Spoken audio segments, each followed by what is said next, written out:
台台编辑部最爱的下午茶标配就是鸡蛋仔加柠檬茶啦。虽然外卖全程送，但外壳酥脆，内里松软，一口一个热乎乎的美妙感觉，只有刚出炉的才能做到。今天我们就来做2款港式鸡蛋仔，零失败的经典配方，配上柠檬茶，一扫午后困倦。先来制作原味鸡蛋仔面浆，鸡蛋、牛奶、清水、玉米油、砂糖，搅打均匀。随后筛入低筋面粉、玉米淀粉和泡打粉，搅拌至细腻无颗粒，过筛。做好的面浆静置30分钟，让泡打粉充分发挥作用。下面就是烤制啦。模具的上下2层都刷上植物油，在每个小孔中淋上面浆，用工具铺匀，让模具的表面均匀挂上1层。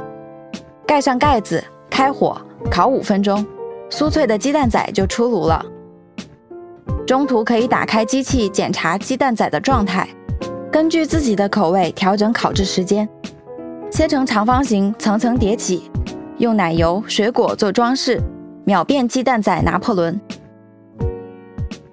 再来一款朱古力鸡蛋仔，搭配自制巧克力酱，创意更多。朱古力鸡蛋仔的面浆制作与原味类似，为了让它更香浓，将清水全部换成牛奶。筛入面粉时，在原味配方的基础上加入适量可可粉，与淡奶液搅拌均匀，再次过筛，静置30分钟就可以上模具烤制了。烤制鸡蛋仔的同时，我们来做一款巧克力酱，配方经典，操作简单，值得收藏。锅中放入120克淡奶油，80克糖粉，小火加热，中途用橡皮刮刀不断搅拌，等锅边的奶油起泡泡就可以关火了。丢入90克巧克力，搅拌均匀，用奶油的温度让巧克力融化，巧克力酱就做好了。此时朱古力鸡蛋仔也可以出锅了，淋上巧克力酱，撒上糖粉，最是松软可口。配上一杯柠檬茶，让鸡蛋仔填满惬意的下午吧。